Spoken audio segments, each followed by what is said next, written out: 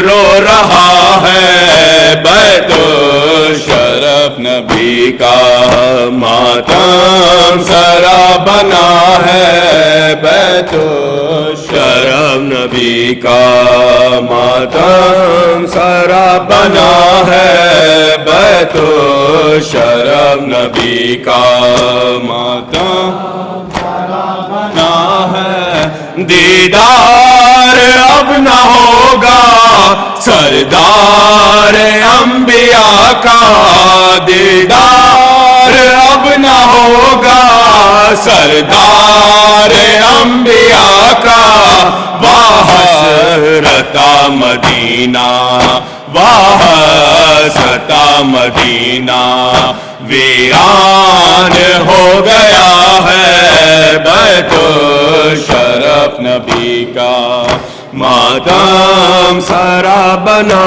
ہے بیت الشرف نبی کا ماتم سرا بنا ہے بیت الشرف نبی کا ماتم سرا بنا ہے، رونے سے فاطمہ کے بیزار ہیں مسلمان، رونے سے فاطمہ کے بیزار ہیں مسلمان، خایم نبی کا پرسا خایم نبی کا پرسا امت نے یوں دیا ہے بیت الشرف نبی کا ماتم سرا بنا ہے بیت الشرف نبی کا ماتم سرا بنا ہے بیت الشرف نبی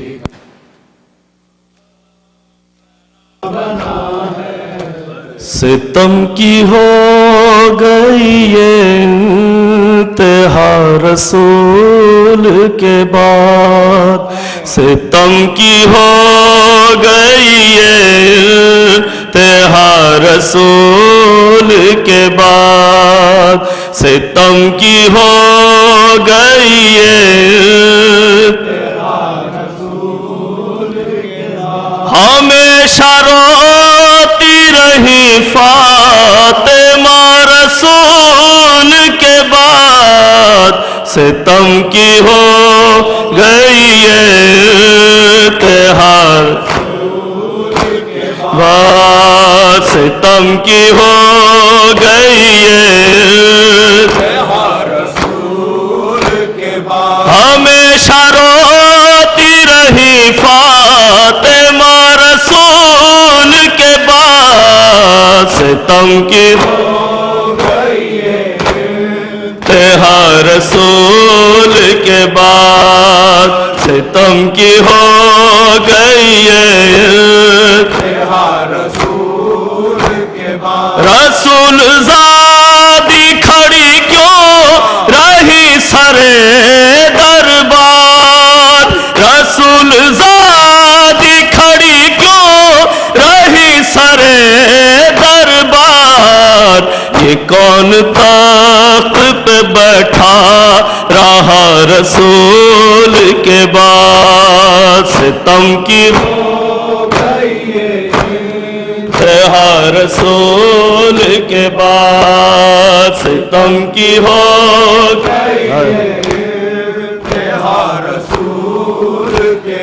وہ جرم کیا تھا کہ جس پر علی کو گلیوں میں، وہ جرم کیا تھا کہ جس پر علی کو گلیوں میں رسن سے باندھ کے کھینچا گیا رسول کے بعد. ستم کی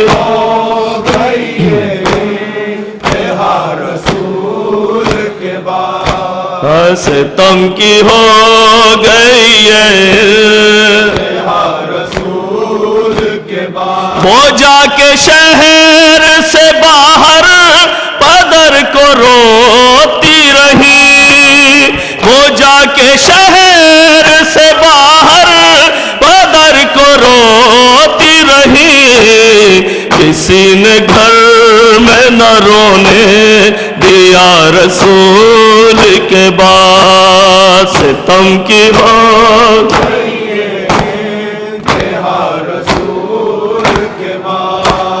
ستم کی ہو گئی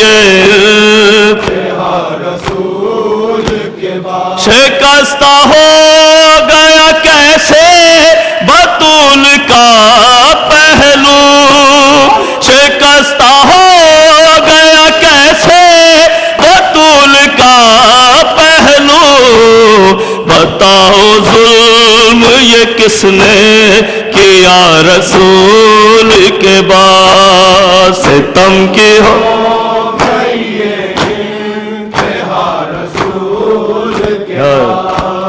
ستم کی ہو گئی کوئی بتائے ہمیں کیوں بطول کے گھر سے، کوئی بتائے ہمیں کیوں بطول کے گھر سے ہمیشہ رونے کی آئی صدا رسول کے بعد. ستم کی گئی تہار ستم کی ہو گئی شہید ہو گیا اس کی ہی ضرب سے محسن، شہید ہو گیا اس کی ہی ضرب سے محسن، در بطول جلایا گیا رسول کے بعد. ستم کی ہو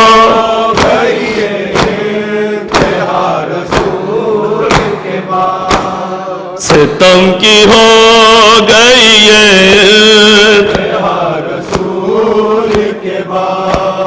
ظفر نبی کے گھرانے پہ ڈھاکے ظلم و ستم، ظفر نبی کے گھرانے پہ ڈھاکے ظلم و ستم، سجائی جانے لگی کربلا رسول کے بعد. ستم کی ہو گئی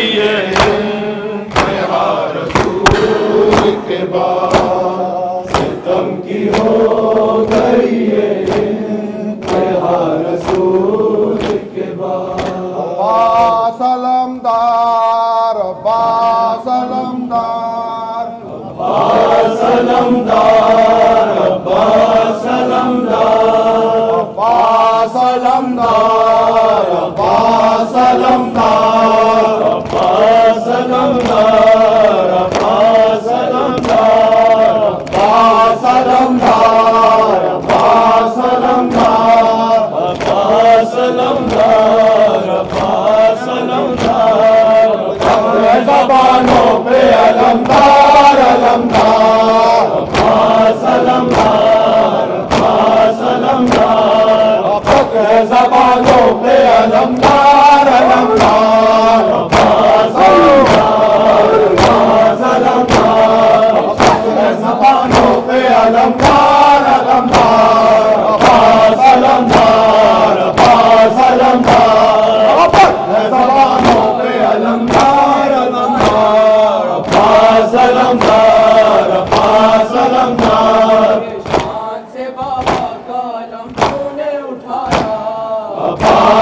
علمدار